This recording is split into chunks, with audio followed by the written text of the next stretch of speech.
Hi welcome to Suman TV. Viewers, చాలామంది weight loss అవ్వటం కోసం అయితే ఎక్సర్సైజ్ చేస్తారు, లేకపోతే డైట్ చేస్తారు. సో డైట్ చేస్తున్న వాళ్ళు మేము ఎక్సర్సైజ్ చేయలేం, మా వల్ల కాదు కాబట్టి మేము డైట్ ఫాలో అవుతాం అని అంటారు.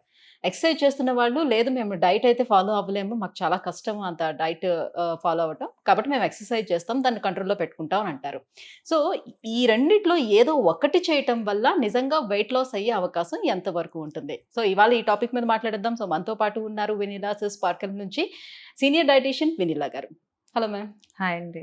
మ్యామ్, సో మొత్తం అంతా చెప్పేసాను ఆల్రెడీ ఇంట్రడక్షన్‌లో రైట్. అవును. సో ఎవరో ఒకరు ఏదో ఒకటే ఫాలో అవ్వగలుగుతాం, 2 ఫాలో అవ్వలేము. అయితే డైట్ చేయగలుగుతాం, లేకపోతే ఎక్సర్సైజ్ చేయగలుగుతాం. సో 2 చేయలేము. దీనివల్ల వెయిట్ లాస్ అవుతామా, అవ్వలేమా అనేది క్వెషన్ మార్క్ అందరికి. ఓకే. సో నిజంగానే ఇప్పుడు నేను డైట్ ఫాలో అవుతూ ఎక్సర్సైజ్ చేయకపోతే వెయిట్ లాస్ అనేది కనిపిస్తుందా? Diet 70%, exercise 30%. Okay. So diet చేయటం వల్ల మనకి ఎక్కువ రిజల్ట్స్ ఎక్కువగా ఉంటాయి. ఓకే.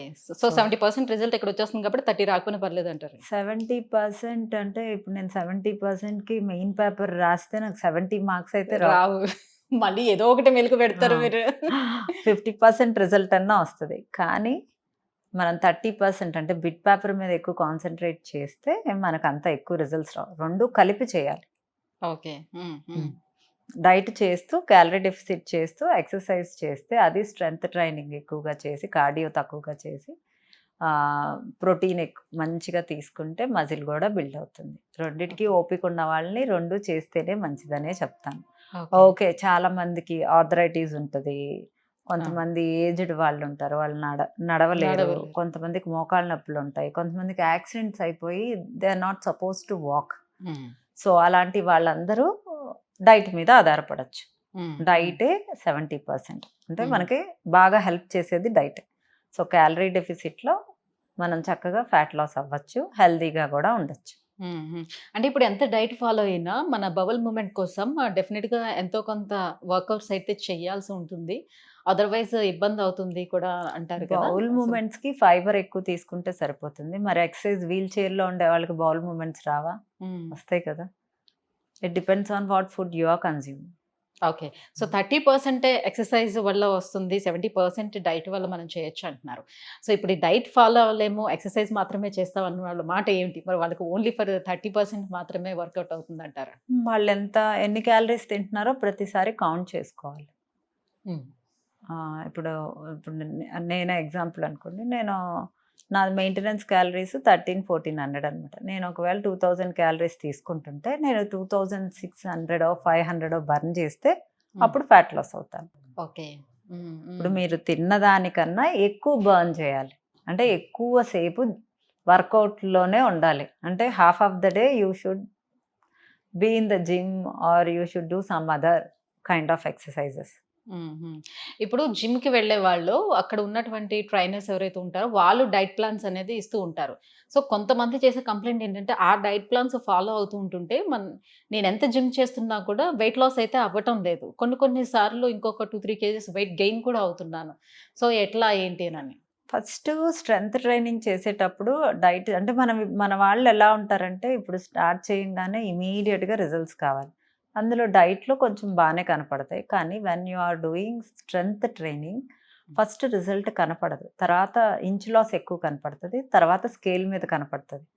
అంటే ఆ ఫ్యాట్ ఉన్న ఆ ప్లేస్లో మజిల్ బిల్డ్ అవుతూ ఉంటుంది, లీన్ మజిల్. సో చక్కగా అంటే నువ్వు సన్నగా ఉండటం ఇంపార్టెంట్, వెయిట్ ఉందా లేదా అనేది ఇంపార్టెంట్ కాదు, వెయిట్ చూపిస్తుంది. But when you are doing strength training కొంచెం లేట్గా రిజల్ట్స్ వస్తాయి, బట్ రిజల్ట్స్ వస్తాయి. కానీ సన్నంగా ఉన్న ప్రతి ఒక్కరు హెల్తీగా ఉన్నట్టేనా? సో వాళ్ళ మజిల్ దాన్ని బిల్డ్ చేసుకోవటానికి ఏంటి అసలు, అంటే సరిగ్గా ఉన్నట్ట లేనట్ట? బాగా కష్టపడే పనులు, అంటే మీ మజిల్ టేర్ అయ్యే పనులు చేయాలి.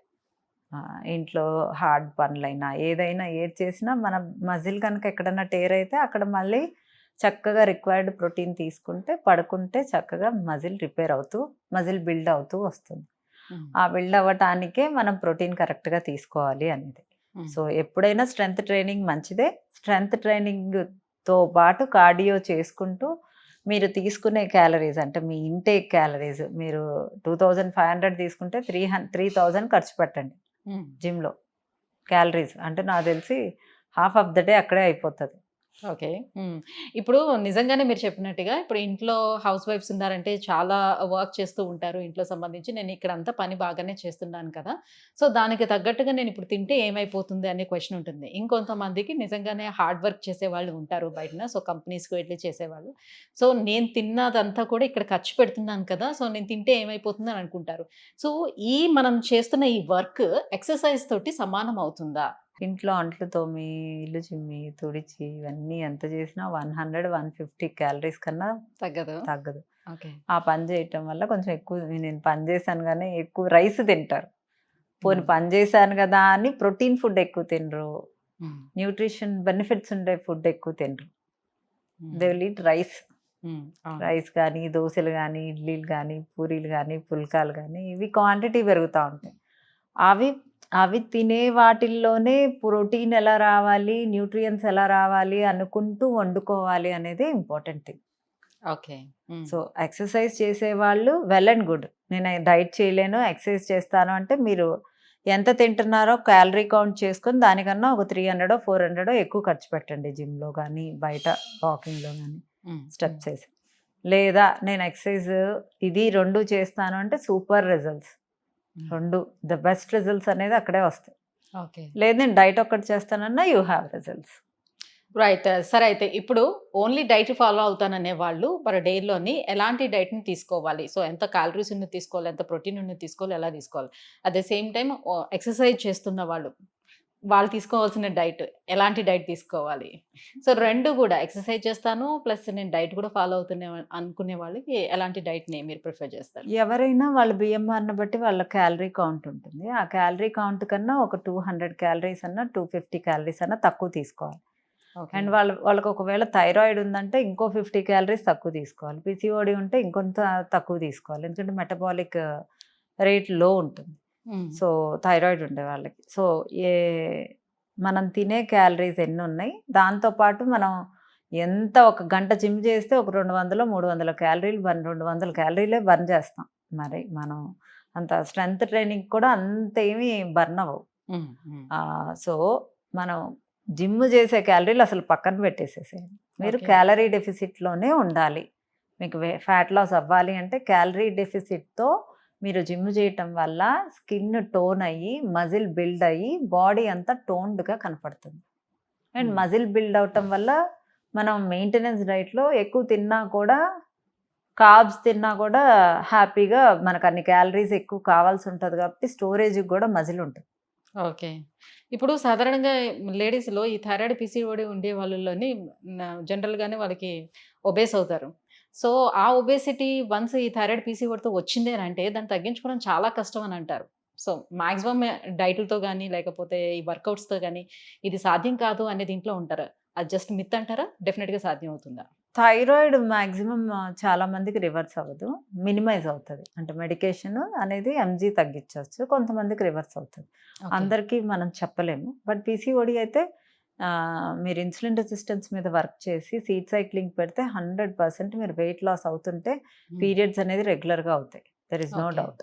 ఓకే. సో, డైట్ ఈస్ పీసీఓడీకైతే మెయిన్. తగ్గించుకోవడానికి ఉంటది. Diet and exercise is the main key. Hmm. Processed food, lifestyle అన్నీ కరెక్ట్ చేసుకోవాల్సిందే వాళ్ళు. హ్మ్. రైట్. సో, మరి ఇప్పుడు ఎక్సర్‌సైజ్ చేయలేము. లేకపోతే ఈ డైట్ గూడా మేము ఫాలో అవ్వలేము. మాకు చాలా కష్టము. సో, మార్నింగ్ టైమ్‌లో మాకసల అంత టైము ఉండదు ఎక్సర్‌సైజ్ జేయడానికి. అండ్ మోర్ ఎవర్ చాలా హార్డ్ వర్క్ గూడా మేము చేస్తూ ఉంటాం గాబట్టి ఎక్సర్‌సైజ్‌ల జోలికెళ్ళడం మా వల్ల గాదనంటారు. సో, బాగా కష్టపడుతూ ఉంటాం గాబట్టి తిండి లేకుండా గూడా కష్టమవుతుందని అంటారు. సో, 2 చేయలేని పరిస్థితి ఏంటి మరి? పొద్దున్నే లేచి చక్కగా ఒక గంట బ్రీత్ ఇన్, బ్రీత్ అవుట్స్ చేయండి. ఓకే. పొద్దున్నే ఏం తినకుండా, కాఫీ గూడా తాగకుండా breathe in, breathe outs 1 hour చేయండి. ఓకే. ఆ! అప్పుడు సరిపోతుంది. సరిపోతుంది.